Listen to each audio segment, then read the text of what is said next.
देश के जो लाखों युवा जिन्होंने इस भर्ती एग्जाम में अपना भविष्य आजमाया है, वो चाहते हैं कि इस भर्ती परीक्षा की जो है पदों की संख्या बढ़े।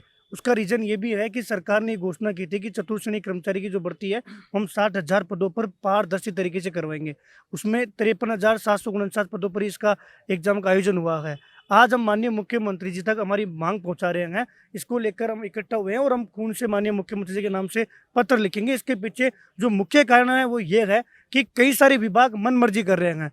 डिपार्टमेंट एआरडी के द्वारा रिक्त पदों की सूचना मांगी जा रही है, लेकिन उसके बावजूद भी कई सारे विभागों ने अभी तक 0 पद भेजा है, जबकि वहां पर 400 से 500 पद उनमें रिक्त है। ऐसे कई सारे डिपार्टमेंट की हमारे पास लिस्ट है, जो हमने आरटीआई के माध्यम से प्राप्त की है, वो भी हम सरकार के समक्ष पहुंचाना चाहते हैं। हम चाहते हैं कि माननीय मुख्यमंत्री जी को जिस प्रकार राजस्थान जीके का वेटेज बढ़ाने के समय अधिकारियों ने गुमराह किया और हमें 2 महीने परेशान होना पड़ा, और अंत में हमारी मांग पूरी हुई, जिसका प्रदेश के युवाओं ने स्वागत भी किया। इस प्रकार किसी भी प्रकार से जो अधिकारी है वो अड़चन नहीं लगाए, और हमारी वास्तविक पीड़ा कि हम चाहते हैं कि सरकार जो है अपनी घोषणा पूरी करे, ताकि एक ऐतिहासिक भर्ती हो, और ऐतिहासिक भर्ती तब होगी जब इस भर्ती में पदों की संख्या बढ़ाई जाएगी।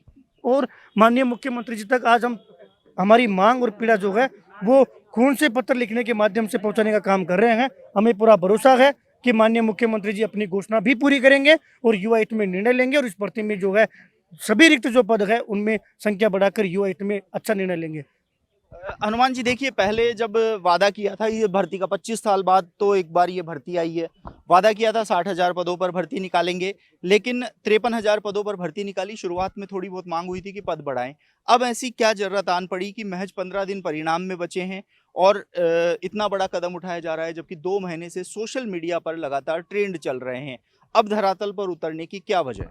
देखिए, इसके पीछे मुख्य कारण ये है कि जब स्टार्टिंग में पदों का परीक्षण मांगा गया था, तो हमें ये उम्मीद थी कि सभी जो डिपार्टमेंट है वो पदों का वर्गीकरण भेजेगा।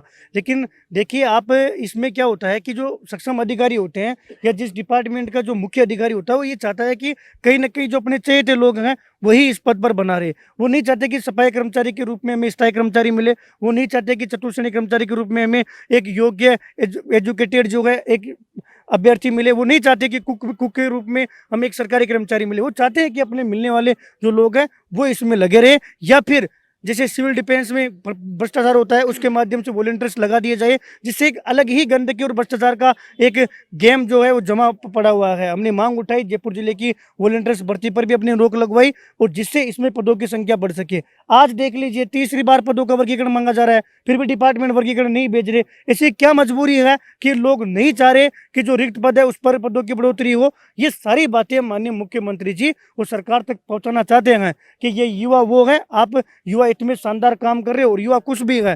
चतुर्थ श्रेणी भर्ती में अब तक हमारी सारी मांगे पूरी हुई है, जिसको लेकर हमने समय समय पर सरकार का धन्यवाद भी व्यक्त किया है। आगामी समय में पंचायती राज चुनाव है, चुनाव को देखते हुए सरकार को घोषणा पूरी करनी चाहिए, और ये अवसर है माननीय मुख्यमंत्री भजनलाल शर्मा जी के पास, ये बेहतर अवसर है कि वो चाहे तो राजस्थान में इतिहास में सबसे बड़ी भर्ती कर सकते हैं। राजस्थान में कोई सी भी भर्ती 60,000 पदों पर किसी भी भर्ती का आयोजन नहीं हुआ, पदों की संख्या है, और जो डिपार्टमेंट पदों की रिक्त संख्या नहीं भेज रहे उन पर भी एक्शन लिया जाए, जिससे तमाम जो रिक्त पद हैं उनमें योग्य उम्मीदवार मिल सके। ये कोई भी करोड़पति या किसी नेता और एमएलए के इनके बेटा बेटी नहीं गए, ये सारे अंतिम चोर गांव में बैठे हुए वो विचारधारा के लोग हैं। जो सरकार अच्छा काम करेगी तो सरकार को वोट देंगे, सरकार अच्छा काम नहीं करेगी तो सरकार को विपक्ष में बैठाने का काम करेंगे।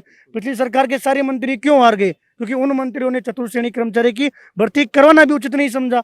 आज सरकार ने एग्जाम करवाई, बढ़िया काम किया, पदों की संख्या और सरकार बढ़ाएगी, तो आगामी पंचायती राज चुनाव में यही युवा जो है वो सरकार को विजय दिलाने में जो है अहम भूमिका निभाएंगे। क्योंकि जब हर गांव में से 5-5, 10-10 युवा रोजगार लगेंगे तो कहीं ना कहीं एक बहुत अच्छा मैसेज जाएगा। अंतिम छोर पर बैठा हुआ वो ग्रामीण अभिभावक भी खुश होगा कि मुख्यमंत्री जी युवा हित में शानदार काम कर रहे हैं।